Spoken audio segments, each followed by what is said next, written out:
target range of 2.0 to 4.0% by 2024 until 2028. Dubai crude oil price is expected to settle at 90 to 110 US dollars per barrel in 2022, 80 to 100 US dollars per barrel in 2023, and 70 to 90 US dollars per barrel from 2024 onwards, as oil supply is expected to catch up and stabilize over the medium term.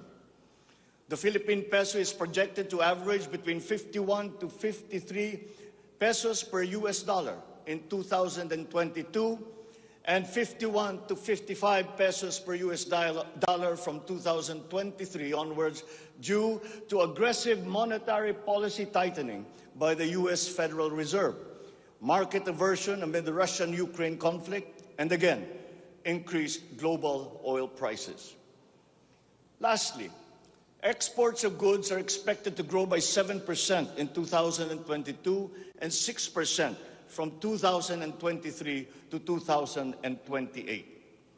On the other hand, imports of goods are projected to grow by 18% in 2022, 6% in 2023, and 8% from 2024 to 2028. I have instructed the NEDA to coordinate with other agencies and work on the Philippine Development Plan for 2023 to 28 and to submit to me the complete blueprint and progress of its implementation not later than year-end.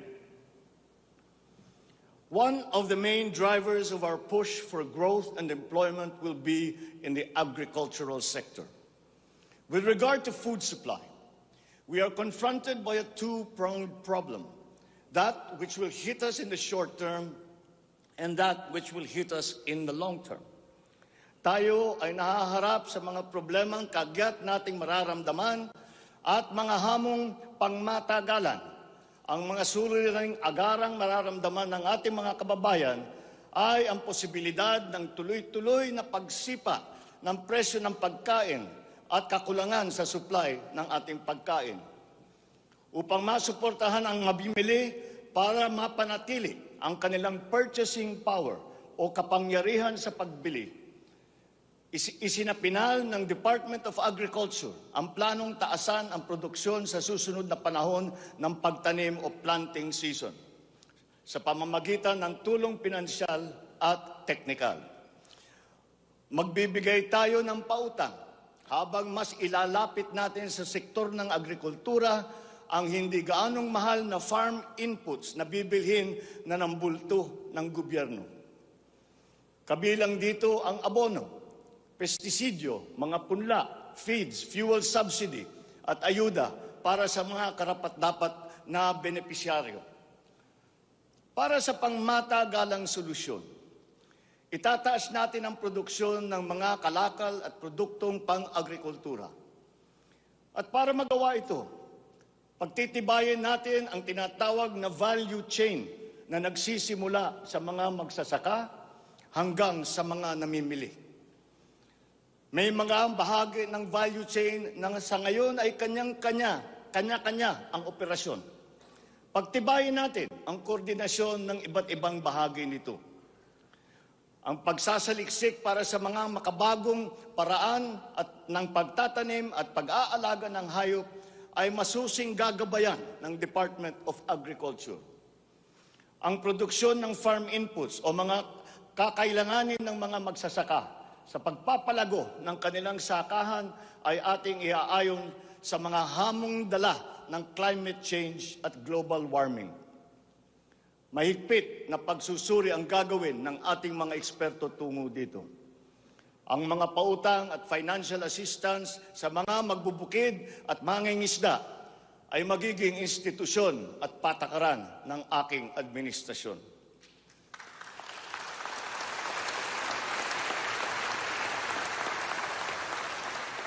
Ipapaprioridad natin ang modernisasyon ng mga sakahan sa pamamagitan ng mga makabagong teknolohiya para sa ating mga magsasaka. Atin palalawakin ang mga palaisdaan, babuyan at manukan. Lahat ng ito gagamitan ng siyensya para tumaas ang produksyong agrikultural.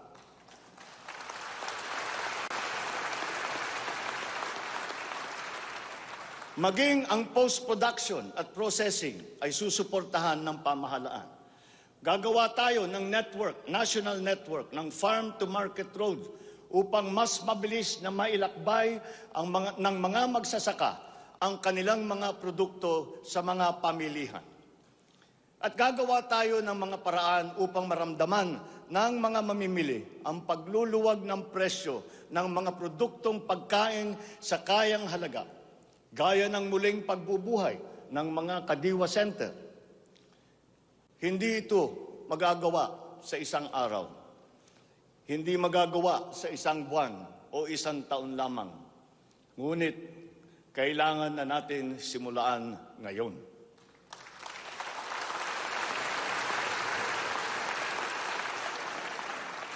Ang Agrarian Reform Program ay dapat magpatuloy. Agrarian reform is not only about acquisition, but also about support services and distribution.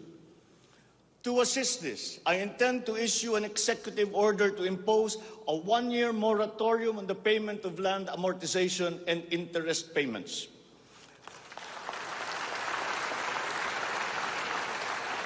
This is included in Republic Act number 11469, or the Bayanihan to Heal as One Act. A moratorium will give the farmers the ability to channel the resources in developing their farms, maximizing their capacity to produce, and propel the growth of our economy.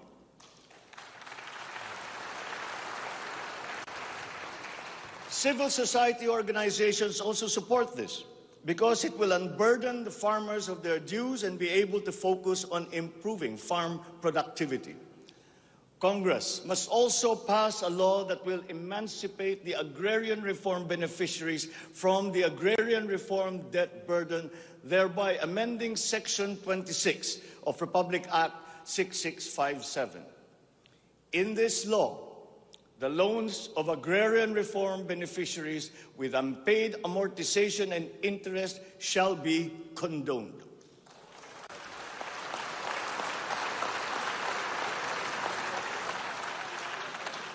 Layunin ng batas na ito ay burahin ang hindi mabayarang utang ng ating mga magsasaka na benepisyaryo ng agrarian reform. Agrarian reform beneficiaries who are still to receive their awarded land under the Comprehensive Agrarian Reform Program shall receive it without any obligation to pay any amortization.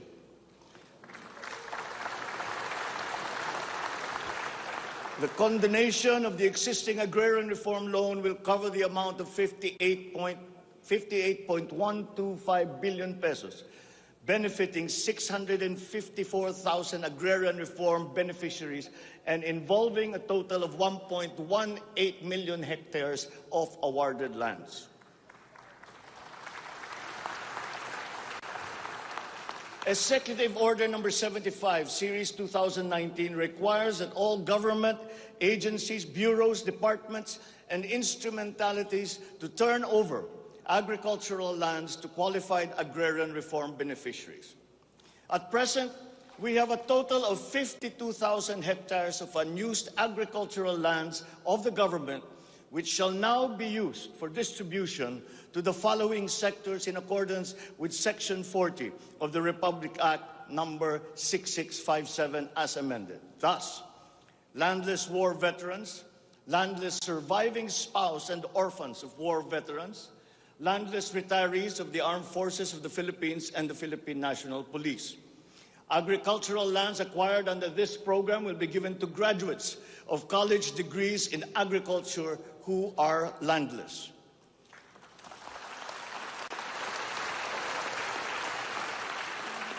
The call of the times is for the infusion of fresh and new blood in the agricultural sector. We need a new breed of farmers equipped with modern agricultural technology able to engage in sustained scientific farming that will not only increase farm yields, but also resilience in the face of climate change.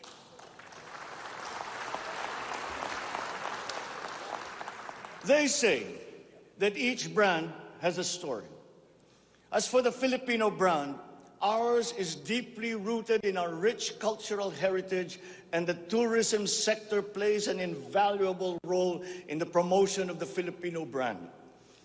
Tourism is not only an important economic development tool, but the abundance of opportunities that the sector creates in terms of regular employment and even job creation at the grassroots level is undeniable.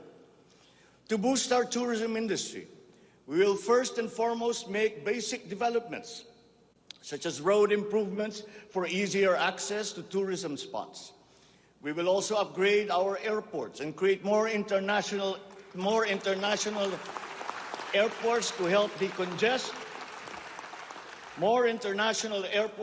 decongest the bottleneck in the Manila airport. We will also make it more convenient for travelers to go around the country, even to remote areas, to help promote undiscovered tourist spots. This program will be led by the Department of Tourism, together with the Department of Public Works and Highways.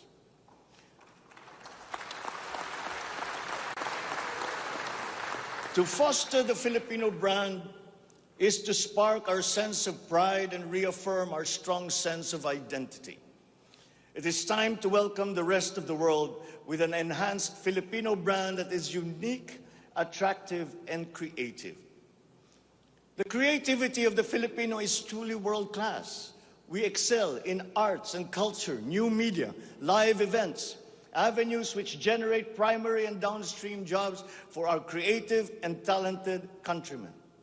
Unfortunately, ang mga hanap buhay na ito ang unang pinadapa ng pandemya at ang pinakahuli namang makabalik sa normal. The creative industry likewise faces many challenges, including workplace conditions, working hours, intellectual property rights, and the welfare of our beloved freelancers who were left vulnerable during the height of the pandemic. We require an institutionalized creative industry that will advance the interest of its stakeholders. Sila na nagbibigay ng kaluluwa at pagkakilala sa ating pagka-Pilipino. Protektahan natin sila.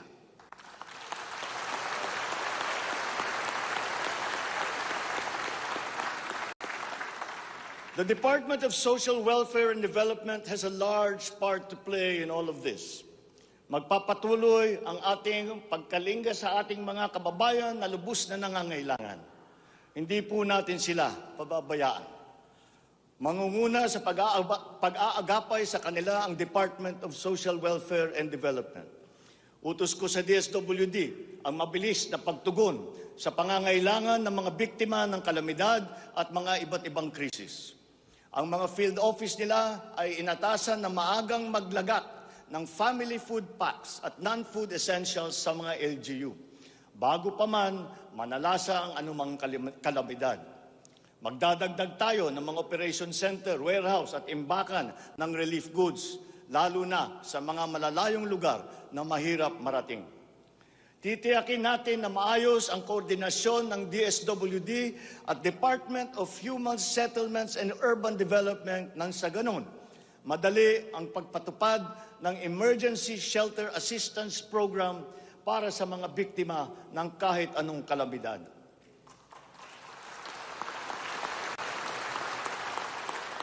Pagtitibayin pa natin ang komprehensibong programang Assistance to Individuals in Crisis Situations o ang ating tinatawag na AICS para maiparating ang tulong sa mas maraming biktima. Hindi natin papahirapan ang mga biktima ng krisis na dudulog sa ahensya. Gagawin nating simple ang proseso ng paghingi at pagparating ng tulong. Dahil hindi naman dapat dinadagdagan pa ang hirap ng nararanasan ng ating mga mamamayan. Upang matiyak na mapupunta sa kwalipikadong mga pamilya ang tulong na pamahalaan sa pamamagitan na 4Ps o Pantawid Pamilya Pilipino Program, titiyakin natin na malilinis ang listahan ng benepisyaryo.